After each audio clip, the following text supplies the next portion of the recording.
बोला गया है कि ax square plus bx plus c क्या है, एक पॉलिनॉमियल है। कैसा पॉलिनॉमियल है? क्वाड्रेटिक पॉलिनॉमियल है।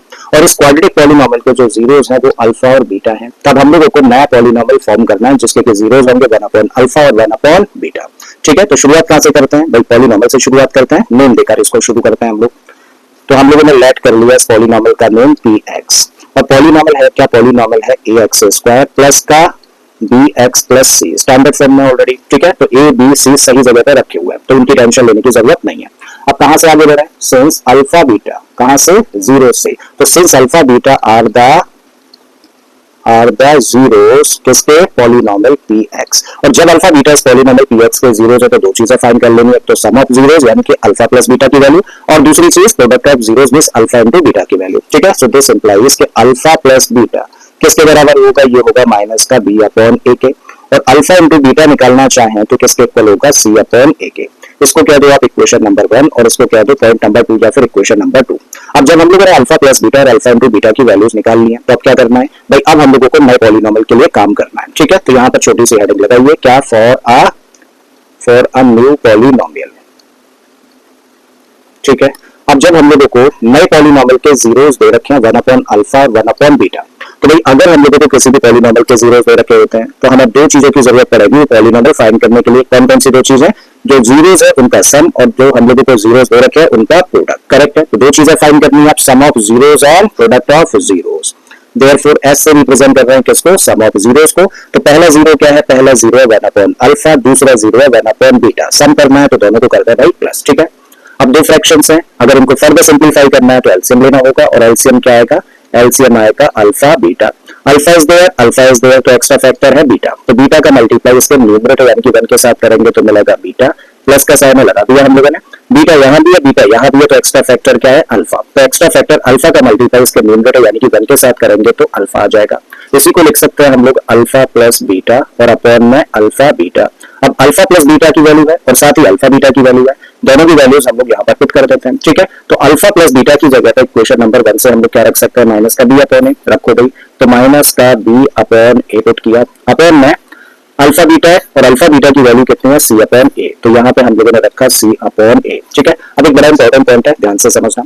देखो कभी भी जब ऐसी सिचुएशन होना कि a अपॉन b को डिवाइड कर रहे हैं हम लोग c अपॉन b से, यानी कि ऊपर भी एक फ्रैक्शन और नीचे भी एक फ्रैक्शन, तो ऐसे में क्या होता है भाई? ये b जाता है किसके पास? a के पास, और ये b आता है किसके पास? c के पास। ठीक है, तो यहाँ भी यही चीज लगा रहा है, a जाएगा किसके पास? b के पास में, और ये a आएगा किसके पास? c के पास में। ठीक है, तो इसको हम लोग क्या लिख सकते हैं? देखो a और b का तब मल्टीप्लाई होगा, माइनस का साइन एज इट इज हम लोगों ने लगा दिया जो लगा हुआ है, तो यहाँ पे मिला हम लोगों को a इंटू बी, अपॉन में आया तो a किसके पास जाएगा? c के पास जाएगा, तो इसको लिख दो a इंटू सी। a ऊपर है, a नीचे है, कैंसिल हो गया, तो फाइनली क्या मिला? माइनस का b अपॉन सी। तो माइनस का b अपॉन सी क्या है? नए पॉलिनॉमियल के जीरोस का सम हम लोगों ने फाइंड कर लिया। अब क्या और फाइंड करना है? हम लोगों को प्रोडक्ट और फाइंड करना है। ठीक है, so product equal to p, और प्रोडक्ट कैसे निकाले भाई? जो हम लोगों को जीरोस दे रखे हैं ना, इन दोनों को मल्टीप्लाई कर दो, तो 1 अपॉन अल्फा पहला जीरो है, इसमें मल्टीप्लाई करेंगे दूसरे जीरो का यानी कि 1 अपॉन बीटा का, तो 1 और 1 का मल्टीप्लाई करेंगे तो 1 अपॉन में अल्फा और बीटा है, तो अल्फा बीटा का मल्टीप्लाई करेंगे तो alpha beta. So this equal to 1 upon alpha beta की जगह पे क्या रख सकते हैं? c अपॉन ए रख सकते हैं, तो यहाँ पे हम लोगों ने रखा c अपॉन ए। ठीक है, अब आ जाते हैं वापस से इसी सिचुएशन पर, जब कभी ऐसा होता है कि a अपॉन b को डिवाइड करें c अपॉन d से, तो b जाता है a के पास और b आता है c के पास। कभी जब ऐसा हो कि b ना हो तो आने जाने का काम सिर्फ कौन करेगा? d करेगा। तो यही चीज यहाँ पर है, ऊपर तो फ्रैक्शन है नहीं ना, तो इसका मतलब जो नीचे वाली फ्रैक्शन है उसका डिनोमिनेटर कहाँ जाएगा? a के पास, 1 के पास चला जाएगा, तो a और 1 का मल्टीप्लाई करेंगे तो यहाँ से मिलेगा a, और अपॉन में तब क्या रह जाएगा? c, तो वह a upon c is what? That is the product of new polynomial. So a upon c is what? a upon c,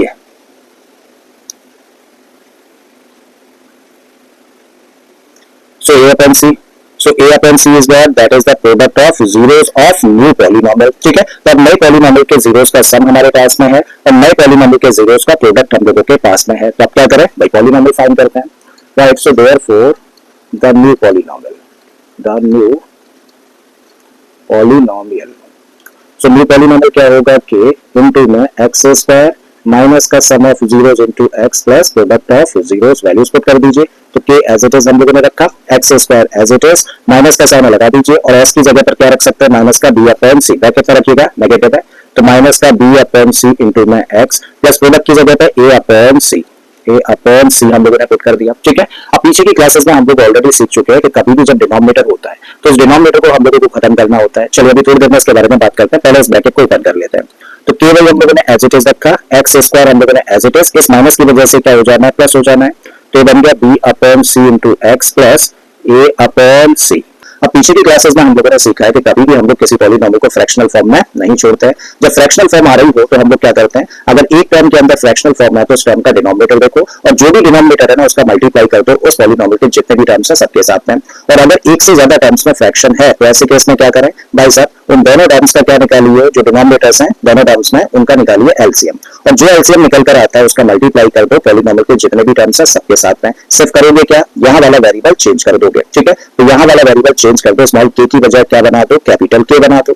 और यहाँ पे एलसीएम कितना होगा, ये भी सी है और ये भी सी है, दोनों का एलसीएम सी ही होगा। तो सी से इस पॉलिनोमियल के जो तीनों टर्म्स हैं सबको मल्टीप्लाई कर दो। जब सी से इस टर्म को मल्टीप्लाई करेंगे तो बन जाएगा सी एक्स स्क्वायर, सी से इस टर्म को मल्टीप्लाई करेंगे तो सी से सी कैंसिल हो जाएगा, तो यहाँ से मिलने वाला है हम लोगों को बी एक्स, और सी से जब इस टर्म को मल्टीप्लाई करेंगे तो सी से सी कैंसिल हो जाएगा, तब क्या मिलेगा, यहाँ पर ए मिलेगा। और इस तरीके से यही क्या होगा भाई, रिक्वायर्ड पॉलिनोमियल होगा, यानी कि आंसर हो जाता है।